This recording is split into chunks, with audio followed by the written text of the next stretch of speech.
My great fellow Americans, earlier today, on the eve of the Thanksgiving holiday, two members of the National Guard serving in Washington, D.C., were shot at point-blank range in a monstrous ambush-style attack just steps away from the White House.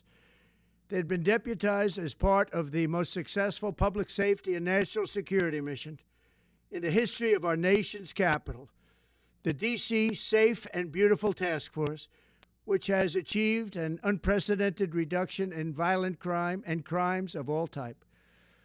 This heinous assault was an act of evil, an act of hatred, and an act of terror. It was a crime against our entire nation. It was a crime against humanity. The hearts of all Americans tonight are with those two members of the West Virginia National Guard and their families. The love of our entire country is pouring out for them, and we are lifting them up in our prayers. As we are filled with anguish and grief for those who were shot, we're also filled with righteous anger and ferocious resolve.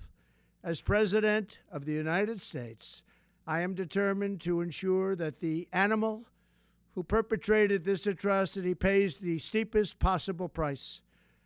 I can report tonight that, based on the best available information, the Department of Homeland Security is confident that the suspect in custody is a foreigner who entered our country from Afghanistan, a hellhole on earth. He was flown in by the Biden administration in September 2021 on those infamous flights that everybody was talking about.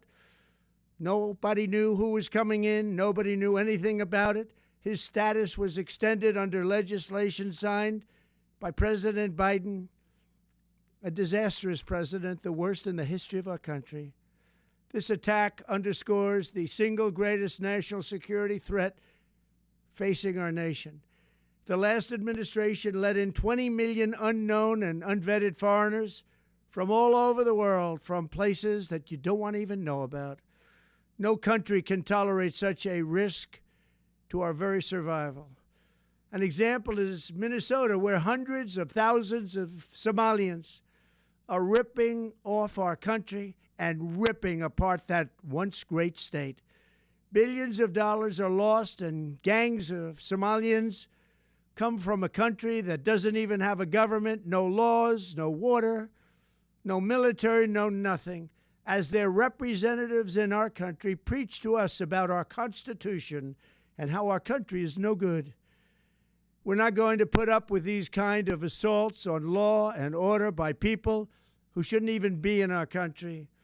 We must now re-examine every single alien who has entered our country from Afghanistan under Biden, and we must take all necessary measures to ensure the removal of any alien from any country who does not belong here or add benefit to our country. If they can't love our country, we don't want them. America will never bend and never yield in the face of terror. And at the same time, we will not be deterred from the mission these service members were so nobly fulfilling. That is why tonight I can announce that I have directed the Department of War to mobilize an additional 500 troops to help protect our capital city. We will make America totally safe again, and we will bring the perpetrator of this barbaric attack to swift and certain justice if the bullets going in the opposite direction haven't already done that. During this time of the year, when we gather at home with loved ones, these two patriots were wearing the uniform of our country, patrolling the streets of our capital. They had taken a selfless oath to defend our nation against all enemies, foreign and domestic, and that is exactly what they were doing when they were gunned down in a savage attack. I want to express my extraordinary gratitude to every member of the United States military who is deployed tonight at home and abroad. I also want to thank the Secret Service and the D.C. Metropolitan Police Department for their work today. This Thanksgiving, I ask every family to say a prayer for the two great heroes who were so horribly shot, and for their loved ones. Please say a prayer. May God bless them and comfort them, and may God bless and protect the United States of America. Thank you and good night.